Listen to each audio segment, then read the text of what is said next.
Berjumpa lagi dengan saya, Nur Agustinus. Kita akan bahas kali ini dalam pembelajaran pengantar manajemen bisnis, yaitu tentang fungsi-fungsi bisnis. Apa yang kita akan bahas dalam fungsi-fungsi bisnis ini adalah bagian-bagian yang biasanya ada dalam organisasi yang harus kita perhatikan supaya bisnis kita bisa berjalan dengan baik. Kita telah bahas apa itu organisasi. Jadi dalam organisasi itu ada beberapa fungsi. Misalnya ada human resource. Belakangan istilah ini membahas tentang human capital. Kemudian tentang sales dan marketing, tentang penjualan dan pemasaran. Juga beberapa organisasi mempunyai bagian riset dan pengembangan. Ada juga yang bergerak di bidang produksi, berarti di dalam organisasinya ada fungsi untuk produksi atau operasi. Lalu ada customer service, ada bagian keuangan dan akuntansi, serta biasanya didukung oleh administrasi dan IT atau yang berhubungan dengan teknologi informasi. Kita tahu bahwa organisasi adalah kumpulan orang dengan tujuan yang sama untuk mencapai tujuan tertentu. Dan dalam hal bisnis ini berarti tujuannya adalah untuk mencapai profit atau menghasilkan profit. Nah, karena organisasi ini melibatkan lebih dari satu orang dan mungkin sekali banyak orang, maka pengelolaannya memang harus dilakukan dengan sebaik-baiknya. Untuk itu kita tahu bahwa kita harus membuat perencanaan, kita harus membuat pengorganisasian atau menentukan siapa-siapa saja yang akan melaksanakan fungsi-fungsi itu, lalu proses pelaksanaannya sendiri, dan pengendaliannya atau controlling. Dalam sebuah bisnis, pada dasarnya ada 3 hal yang harus diperhatikan, yaitu tentang operasi usaha itu sendiri, baik itu misalnya di bidang perdagangan, yaitu bagaimana proses alur barang mulai dari barang kita ambil dari pemasok hingga barang sampai pada pelanggan kita, atau kalau kita bergerak dalam bidang industri, maka proses pembuatannya itu. Kedua, bagaimana kita bisa melakukan penjualan. Artinya percuma kita bisa memproduksi sebuah barang, tetapi kita tidak mampu menjualnya. Dan yang ketiga adalah masalah keuangannya, yaitu setelah kita bisa menjual, tentu kita mendapatkan uang, dan bagaimana kita bisa mengkolek atau mengumpulkan atau mengupayakan agar uang yang kita terima itu bisa kita gunakan secara bijaksana untuk pengembangan bisnis. Nah, 3 hal ini sebenarnya akan mau tidak mau berhubungan dengan manusia. Oleh karena itu, unsur manusia sangat penting dalam sebuah bisnis. Hampir kebanyakan organisasi membedakan atau membagi fungsi-fungsi ini dalam departemen-departemen, karena ini juga akan mempermudah atau lebih bisa berjalannya fungsi controlling dengan baik. Kalau satu orang mengerjakan semua hal, ini seringkali akan menjadi sebuah kekacauan. Oleh karena itu, organisasi biasanya membagi-bagi fungsi-fungsi ini ke dalam departemen-departemen. Misalnya ada bagian pemasaran, ada bagian produksi, ada bagian keuangan, dan lain sebagainya. Dan tiap-tiap departemen ini akan punya tujuan dan sasaran masing-masing. Jadi kalau kita lihat bahwa ada bagian operation, ada bagian customer service, ada bagian administrasi, dan lain-lainnya, bagian pemasaran juga, bagian katakanlah pengembangan, bagian SDM, sumber daya manusia. Tentunya ini bukan untuk hanya gaya-gayaan, tapi memang fungsi ini harus benar-benar diperhatikan. Sebab dalam sebuah rangkaian sebuah organisasi, masing-masing fungsi ini perannya sangat penting. Kita tidak bisa mengabaikan satu hal atau mengistimewakan satu dan mengabaikan yang lain, karena semua ini akan menjadi satu kekuatan organisasi bisnis itu untuk mencapai tujuannya. Nah, kalau kita lihat salah satu fungsi atau departemen yang sangat penting adalah human resources. Dalam proses human resources ini ada proses rekrutmen. Rekrutmen adalah bagaimana kita mencari orang. Mencari orang ini tentunya adalah bagaimana mencari atau mendapatkan orang yang tepat di posisi yang pas dengan dirinya dan juga untuk kepentingan tujuan perusahaan. Tentunya dalam proses rekrutmen ini ada banyak sekali cara. Proses menseleksinya, apakah melalui bagaimana pertama kali memasang atau memberikan pengumuman dalam adanya lowongan, proses kemudian menseleksi dari lamaran yang masuk, kemudian proses seleksi dari wawancara, tes-tes, dan lain sebagainya. Setelah proses seleksi ini, ketika orang diterima bekerja, tentu saja tidak dibiarkan begitu saja, tapi ada proses pelatihan yang gunanya untuk mengembangkan kapasitas yang dimilikinya. Jadi, orang tidak hanya bekerja dan kemudian dia diberikan sebuah kewajiban-kewajiban yang harus dilaksanakan, tapi bagaimana potensi-potensi yang ada dirinya itu bisa digali lebih dalam lagi supaya dia sendiri bisa meningkatkan kemampuannya. Ini juga perlu diperhatikan kalau untuk orang-orang yang memang benar-benar mempunyai potensi yang baik, tentunya perusahaan atau organisasi itu harus bisa menjaga agar orang-orang ini tidak mudah untuk keluar. Sebab akan menjadi sebuah kerugian besar bagi perusahaan atau organisasi bisnis jika orang-orang hebatnya dia kemudian keluar dari perusahaan. Dalam sebuah proses sumber daya manusia, ada yang namanya deskripsi tugas atau job description. Job description adalah tugas-tugas apa saja yang harus dilakukan atau yang akan dilakukan oleh orang yang memegang posisi atau jabatan tersebut. Nah, ini gunanya untuk memberikan penilaian. Jadi, seseorang dinilai dari tugas-tugas yang menjadi tanggung jawabnya. Ketika orang itu tidak tahu apa yang menjadi tugasnya, dan dia kemudian tidak bisa atau tidak melakukan pekerjaan yang seharusnya dia kerjakan, tentunya akan sulit sekali bagi kita untuk melakukan penilaian. Jadi, sebuah job description itu penting untuk dilakukan. Memang ada cara-cara untuk membuat sebuah job description. Nah, selain dari job description ini juga ada yang namanya job specification atau spesifikasi tugas. Misalnya untuk posisi tertentu itu persyaratan orang yang harus mendudukinya itu atau menempati posisi itu seperti apa? Apakah dia harus berpendidikan tertentu? Apakah dia harus berpengalaman sekian tahun? Nah, ini adalah spesifikasi jabatan, dan tujuan dari spesifikasi jabatan ini adalah untuk melakukan seleksi. Jadi ketika kita melakukan seleksi, kita harus mengikuti spesifikasi jabatan ini. Jangan misalnya kita sudah menentukan kriteria, persyaratan untuk sebuah posisi tertentu, maka ketika ada pelamar, atau mungkin karena sangat sedikitnya pelamar, sehingga hanya ada 1 atau 2 pelamar, maka kita terpaksa menerimanya walau tidak sesuai dengan spesifikasi jabatan tersebut. Tentunya ini akan menjadi masalah di kemudian hari. Selanjutnya, dalam proses dia bekerja, perlu adanya motivasi, perlu adanya pengembangan karir, pengembangan dirinya, supaya orang itu menjadi betah. Karena dalam proses sebuah bisnis ada 3 hal yang harus diperhatikan, yaitu yang disebut dengan get, keep, dan grow. Get artinya kita mendapatkan, keep menjaga, dan grow meningkatkan. Apapun itu, terutama juga dalam hal sumber daya manusia, yaitu kita mendapatkan orang, kita menjaga orang itu agar lebih baik dan bertahan bekerja lama di perusahaan kita, karena kita tahu bahwa orang itu merupakan orang yang potensial, dan grow yaitu mengembangkan orang itu menjadi lebih bagus lagi. Perlu juga memperhatikan masalah kesehatan dan keselamatan kerja. Kini sudah ada berbagai program asuransi, baik itu asuransi kesehatan maupun asuransi ketenagakerjaan yang gunanya untuk memberikan perlindungan. Berikutnya adalah departemen atau fungsi bisnis dalam bidang sales and marketing, dalam bidang penjualan dan pemasaran. Bidang penjualan dan pemasaran ini adalah 2 hal yang berbeda, walaupun fungsinya seringkali dijadikan satu.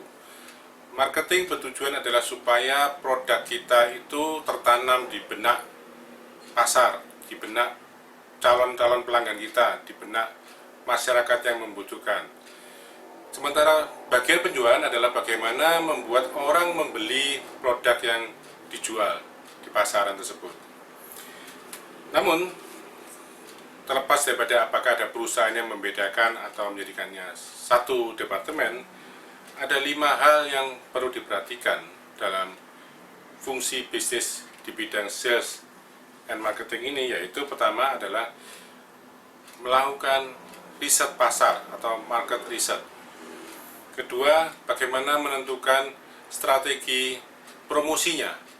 Nah, nanti kita akan bahas ini lebih lanjut dari segi pemasaran, yaitu promosi ini harus berkaitan dengan yang namanya marketing mix atau bauran pemasaran. Kemudian juga strategi harga. Banyak orang bertanya, harga yang harus saya jual ini sebaiknya berapa? Nah, ini juga yang dikelola atau dibahas dalam divisi sales and marketing. Kemudian untuk bagian penjualan itu sendiri harus dipikirkan bagaimana strategi penjualannya.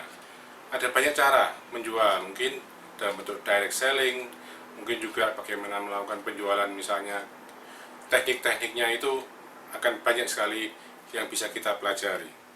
Dan berhubungan juga dengan sumber daya manusia, sales and marketing ini juga harus melakukan pengelolaan sales teamnya atau tim penjualannya, karena tim penjualan ini memiliki sebuah karakteristik tersendiri.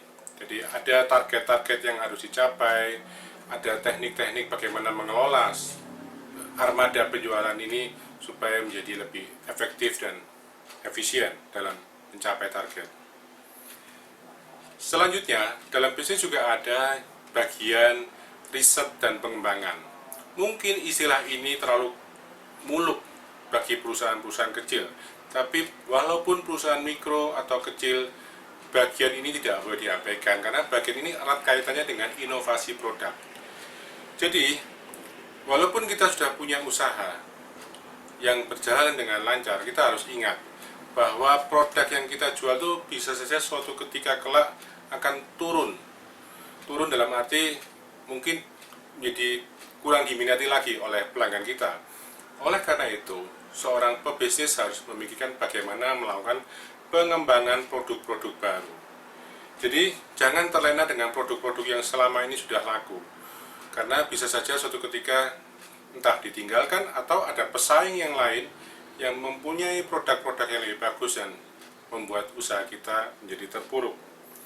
Oleh karena itu, bagian ini, walaupun kadang-kadang juga bagian ini dikelola langsung oleh pemimpin usaha, yaitu bagaimana mengembangkan produknya, bagaimana selalu memikirkan memberikan nilai tambah bagi produk yang dihasilkan, melakukan terus-menerus uji produk, jadi membuat produk baru, testing produk, dan bagaimana membuat produk yang sudah dihasilkan itu kita berpikir lebih efisien. Jadi artinya katakanlah kita sudah bisa menghasilkan sebuah produk dalam industri yang kita buat, maka tentunya ada biaya-biaya. Nah, bagian ini juga perlu memperhatikan, perlu menghitung untuk melakukan penghematan biaya.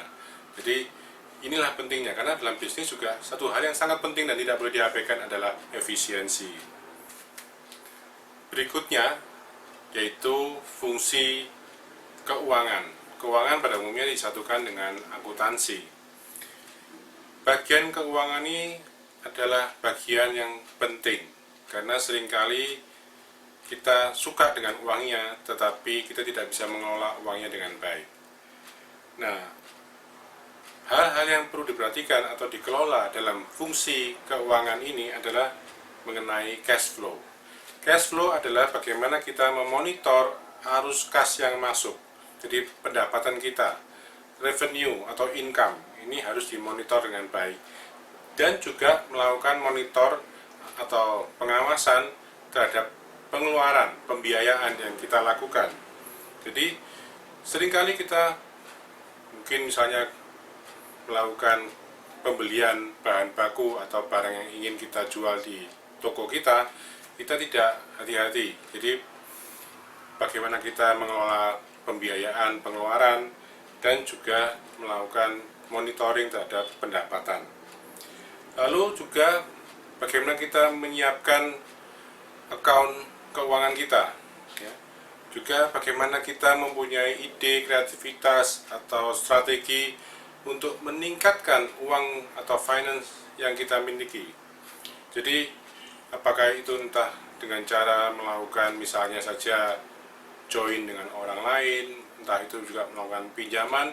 Kadang-kadang misalnya ketika kita punya usaha, tiba-tiba ada banyak sekali pihak bank atau pihak pendanaan dari luar, entah itu koperasi, entah itu mungkin dari bank pekreditan rakyat, memberikan tawaran untuk memberikan pinjaman. Nah, kita harus bisa hati-hati, kita harus bisa melihat dengan bijaksana, jangan sampai tergiur dengan tawaran itu, lalu kita kemudian terbelit oleh utang yang menyebabkan usaha kita menjadi bermasalah. Nah, hal-hal seperti ini yang dikelola atau harus diperhatikan di bagian keuangan. Lalu juga pencatatan yang dilakukan oleh bagian akuntansi, yaitu pengelompokan, misalnya pengeluaran untuk transportasi, pengeluaran untuk biaya telepon, biaya air, biaya listrik, pengeluaran untuk pembelian bahan-bahan baku dan sebagainya. Ini harus dikelompokkan agar nantinya kita bisa memilah-milah, dan kita kalau mau melakukan penghematan kita bisa melakukannya dengan cukup mudah, yaitu melihat pos-pos mana saja yang ternyata masih bisa kita lakukan penghematan. Lalu fungsi yang berikutnya adalah bagian produksi atau operasional. Bagian produksi ini adalah bagaimana mengelola sumber daya, mengelola bahan-bahan, atau kita harus tahu bahwa ketika kita memproduksi sesuatu ada material-material, bahan-bahan yang harus kita gunakan, dan ini harus kita bisa kelola dengan baik. Jangan sampai kita kesulitan mendapatkan bahan baku. Misalnya kita melakukan usaha di bidang industri membuat makanan dengan bahan dasar atau bahan baku singkong, tetapi kemudian kita kesulitan untuk mendapatkan bahan baku tersebut. Nah, inilah bagian produksi ini yang harus bisa memperhatikan dengan cermat mengenai pengelolaan dan mendapatkan bahan baku. Lalu juga bagaimana melakukan perencanaan tentang pendayagunaan tenaga kerja. Jadi ini juga berkaitan dengan sumber daya manusia, tapi lebih pada bagaimana orang-orang ini bisa produktif. Produktif itu artinya hasil dari atau keluaran dari produksi yang dilakukan itu dibandingkan dengan jumlah tenaga kerja. Misalnya katakanlah kita memproduksi 100 kg keripik misalnya, itu dikerjakan oleh misalnya saja 10 orang, tentunya akan lebih efisien kalau 100 kg itu dalam waktu yang sama dikerjakan oleh misalnya 5 orang. Nah, ini adalah bagian produksi yang mengaturnya. Termasuk juga bagaimana melakukan penataan ruang-ruang untuk produksinya. Karena alur produksi itu jika dilakukan dengan tepat akan lebih mempermudah prosesnya dan juga lebih efisien dalam hal waktu. Termasuk juga efisien penggunaan lahannya. Lalu penting juga memonitor biaya-biaya yang keluar. Kadang-kadang mereka merasa, atau bagian produksi ini merasa bahwa oh ini adalah bagian keuangan, mereka tidak terlalu peduli. Ini sama halnya misalnya bagian sales itu seringkali tidak mau mengurusi masalah administrasi, padahal itu juga penting. Jadi bagian produksi ini harus juga bisa mengawasi, memonitor biaya-biaya yang dikeluarkan. Termasuk juga memproduksi atau memperkirakan berapa banyak produk yang harus dikeluarkan di masa depan. Jadi katakanlah berdasarkan permintaan dari bagian marketing, kita tahu bahwa mungkin dalam beberapa bulan mendatang akan ada banyak permintaan. Jangan sampai kemudian bagian produksi ini mengabaikan, sehingga ketika permintaan itu datang kita tidak bisa memenuhinya. Jadi alur produksi ini menjadi sangat penting, karena proses ini seringkali kadang-kadang timbul friksi atau timbul konflik dengan bagian pemasaran. Pemasaran berusaha mencari pelanggan sebanyak-banyaknya, bagian penjualan berusaha menjual produk sebanyak-banyaknya, tapi bagian produksinya kemudian kewalahan. Bahkan ketika dia memproduksi sangat banyak lalu kualitasnya menurun. Akibatnya apa? Timbul banyak komplain, banyak sekali mungkin pelanggan yang tidak puas. Akibatnya mungkin bagian pemasarannya atau bagian salesnya kena komplain, menjadi pertengkaran yang tidak perlu di antara organisasi. Lalu, seperti halnya telah saya kemukakan tadi, ada get, keep, grow. Get adalah mendapatkan, keep menjaga, grow adalah menumbuhkan. Maka pelanggan ini juga harus kita get, keep, grow. Kita harus dapatkan pelanggan, kita harus menjaga pelanggan kita supaya tidak pergi, tidak lari, tidak pindah ke tempat lain, dan grow, menumbuhkan. Kalau dia misalnya dulunya beli hanya satu, kita grow dia supaya dia beli 2, beli 3, dan sebagainya. Untuk itu perlu ada bagian yang namanya customer service. Ya. Customer service ini juga berkaitan dengan bagaimana melakukan sebuah marketing relationship. Jadi customer relationship ini perlu diperhatikan bagaimana kita menjaga hubungan dengan pelanggan. Ini penting mengelola after sales service-nya. Setelah orang beli, jangan kemudian kita biarkan saja. Jadi bagaimana menghandle atau menangani keluhan pelanggan, bagaimana menangani permintaan pelanggan yang meningkat, bagaimana menangani misalnya katakanlah ada saya beli barang tapi kok belum saya terima. Nah, seperti itu termasuk bagaimana mengelola atau mengatur distribusinya. Misalnya Anda bergerak di bidang penjualan online, nah itu berhubungan misalnya dengan katakanlah jasa pengiriman, Anda harus bisa punya kontak dekat dengan bagian pengiriman, dengan bagian logistik dan sebagainya. Jadi fungsi-fungsi ini yang harus diperhatikan. Lalu fungsi yang tidak kalah pentingnya yaitu bagian administrasi dan IT, teknologi informasi. Di zaman sekarang ini tentunya sayang sekali kalau kita tidak memanfaatkan teknologi untuk meningkatkan usaha kita. Jadi bagaimana kita melakukan pengadministrasian dengan baik, melakukan pencatatan, melakukan misalnya katakanlah quality controlnya dengan baik, melakukan misalnya katakanlah mendatabase atau menyimpan data dengan baik pelanggan-pelanggan kita. Bagaimana kita juga misalnya melakukan pencatatan tentang administrasi, baik itu di bidang sumber daya manusia, baik itu di bidang sales and marketing, baik itu katakanlah di bidang produksi, di bidang keuangan. Jadi bagian administrasi ini juga tidak boleh diabaikan. Walaupun seringkali fungsi ini kemudian ada yang digabungkan di bagian keuangan, tetapi sebaiknya jangan diabaikan fungsi administrasi dan pemanfaatan teknologi informasi. Demikian fungsi-fungsi bisnis yang penting untuk diperhatikan agar usaha kita berjalan dengan sukses, makin baik, dan kuat menghadapi pesaing. Dengan saya Nur Agustinus, semoga apa yang saya sampaikan ini mudah dipahami dan bermanfaat.